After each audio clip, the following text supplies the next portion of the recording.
All right, folks, we are on to our final tutorial for prototype 2.0 to 2.3. Says we got 50 minutes in here, but last one said 70 minutes, and I got it done in an 18. That was me brushing my shoulder off. So we're gonna go to see if we can do better than 50 minutes. I don't know. Probably getting cocky here, and what is the old saying? Pride goes before the fall. Comes before the fall? Here we go. Let's see if we can do it. Create the spawn manager. All right. If we are going to be doing all of this complex spawning of objects, we need to have a dedicated script to manage this process, as well as an object to attach it to. In the hierarchy, create an empty object called spawn manager. Create empty. What the heck is an empty? An empty is just an empty. Why can't I rename it? Oh no, I'm wasting my time.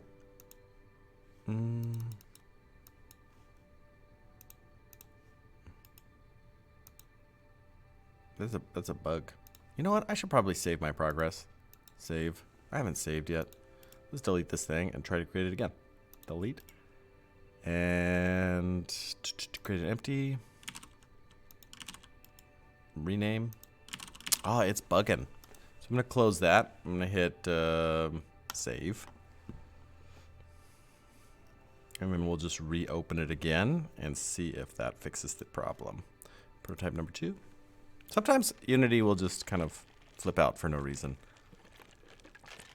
At least that's been my experience. Okay, so we're going to rename that. Yeah, imagine that. Okay, so spawn manager. Does it have a space? Yeah. Cool, spawn manager. All right, and open it.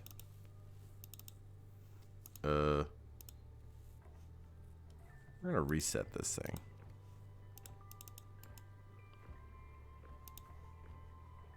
Oh, no, my bad. I did that. Okay, so now we're going to go over to our scripts folder, and we're going to make a new script. And it's going to be called the spawn manager. No spaces, please. Okay, attach it to the spawn manager object. So we're going to drag that and drop it on there. Boop. Double check it went on. It did. And then we're going to open up the script. Cool. Right, so it says declare a new game object, animal prefabs. So we're going to do this right underneath. I got on line 7 here, so let's go with spawn manager. Okay, and what am I typing in? Oh, that's not what I'm supposed to do. I'm supposed to do public game object, and the music is killing me right now. Okay, let's keep going. Actually, we're just gonna pause the music. Doop. All right, so it goes. Public game object. And then it has these brackets, which are, they're not the curly braces. They're actually the same key on the keyboard right next to the P key, but they're straight. They're called brackets. And they actually indicate that we're going to make an array, which is a list. Animal prefabs. Prefabs. Okay, so we're going to make a new variable that's a game object. It's actually an array of game objects called animal prefabs. Whoa, that was a lot. So we're going to save that, and then we're going to, I'm just going to minimize this for now. Over on the spawn manager, it should come back with, yeah, how big is the list, right? How many animals are we talking about here, people? It says in the inspector, change the array size to match the animal count. So if you had 5, you would put 5, but I have 3, so I'm going to put that number. 3. There we go. Cool. It needs to match. Then assign your animals by dragging them from the project window into the array slots. Ooh, okay. So my project window, down over here under prefabs, cow, horse. Chicken. Rooster. Okay. I did that. Okay. Step number 1, done. Make sure that you drag them from the project window, not the hierarchy. Oh, with the exclamation point, they're getting crazy. If you're going to spawn objects, you need to make sure that you're using prefabs, which are stored in the project window. Okay, man, ooh, a little bit of frustration going on there, I see. Moving on. Step number 2, spawn an animal if S is pressed. Okay, we've created an array, which is a list, and we've assigned our animals to it, but that doesn't do anything. Just makes a list. We need to have a way to spawn the objects during the game. Let's create a temporary solution by choosing the temporary solution for choosing and spawning animals. Okay, so this is just like a stand-in. It'll work though. All right, in the update function, write an if statement to instantiate the prefab at the top of the screen if S is pressed. So we come back over here to our scripts. We're going to choose the spawn manager, and then we're going to go public int integer animal index.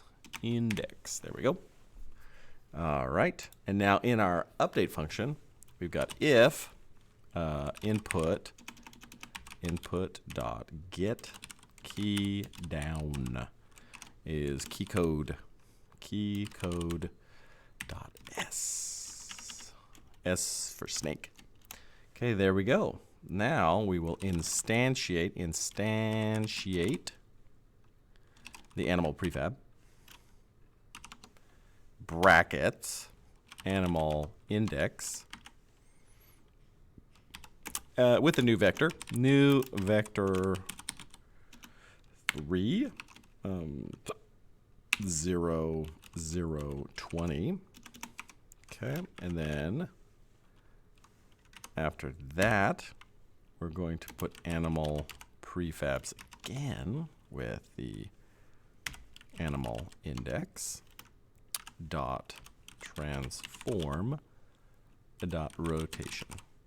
Cool. Semicolon. Well, that doesn't seem too terrible. I bet it's going to be terrible. So that actually should work. I should be able to test that and see animals instantiated at 20. Let's see it. I'm pressing the S key now. Oh, snap. There's a bull coming right for me. Cow, I mean. Okay, but I'm only getting cows. I mean, I like the cows, but... And they're coming on top of each other. All kinds of problems. They look like a snake. Whatever. Spawn random animals from the array. Oh, okay. We can spawn animals by pressing S, but doing so only spawns an animal at the array index we specify. We need to randomize the selection so that the S can spawn the random animal based on the index without our specification. Okay, got you. Let's get to this.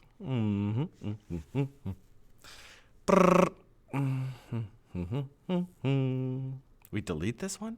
Why? Okay, so in the if statement, checking if the ifs is pressed, generate a random int between 1 and the length of the array. Okay. So instead of having it, which I guess it was 0, because 0 is the first one number of the index, int animal index equals random dot range 0, comma animal prefabs dot length, however long it is. That way, if it's 5, 5 will be the max, and if it's 3, 3 will be the max. Cool. That should fix the problem. Tip: Google how to generate a random integer in Unity. Let's see how it is. What do they think, that the entire world's universe is at my fingertips? Okay, so in JavaScript, length is lowercase, but here it turns out that it's uppercase. Let's fix that. Cool. Now when I press S, I should get random animals. Ah! A horse. Horse. Horse. Oh, there's a chicken. I was about to say, like, what are the odds of just getting horse after horse after horse after horse? Pretty good, apparently. Okay, so that's working. Moving on to step number 5, randomize the spawn location. All right, so we can press S to spawn random animals from the index, but they all pop up at the same time and in the same place, which we already know in physics is impossible. We need to randomize their spawn positions so that they don't march down like a snake, like I pointed out. All right, so we're going to replace X with, we're going to replace X value for the vector 3 with random. Oh, how interesting. Okay. So that should be like in, oh, we're going to make it over here. Okay, cool. Let's do it. Okay, so it's going, we're going to have a vector 3, and it's going to be called spawn pos. Spawn pos. That's a creative name. And I'm just going to copy this out of here because we're going to end up replacing that, and that's what we're talking about. Just check to see someone's here. Can you get the along and leave? I will. Thank you. Moving on. Okay, so let's see. What is all this stuff? Okay, we're going to delete these 3. And we're going to type in random dot range. And it's going to be negative spawn. Oh, I haven't made them yet. Whoops. Okay, let's go up here to our variables and type in a couple privates. Private spawn range X equal to 20, and private spawn range Z, no, spawn position, spawn pos Z equals to 20. Boop, there we go. And yeah, so we're good on that, I think. These are floats. Float. Cool. There we go. So now that's good. All right, so then here in the range, we're going to have, I'm going to have this one. This one's going to be negative that, and then positive that. So that's 20 both times. Cool. And then the next is going to be 0. And then after that, we're going to have spawn pos Y. Spawn pos Z. There we go. Z. Give me that semicolon at the end, and we are good to go. I think I have everything there now. That looks good. Then the last thing we do is we replace the new vector 3 with this vector 3, which we made right here. There we go. Save, and then test. Cross your fingers, do your stare. You can do it all by yourself. Let me see you do it. Or not.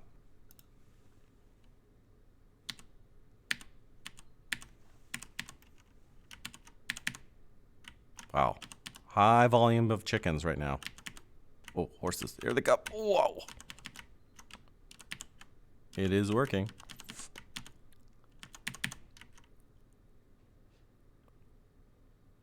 And they're getting destroyed when they go out of bounds. Good. Oh, this is exactly right. Cool. Randomize the spawn location. Did it. Okay, next. Change the perspective of the camera. Last thing we do. Our spawn manager is coming along nicely.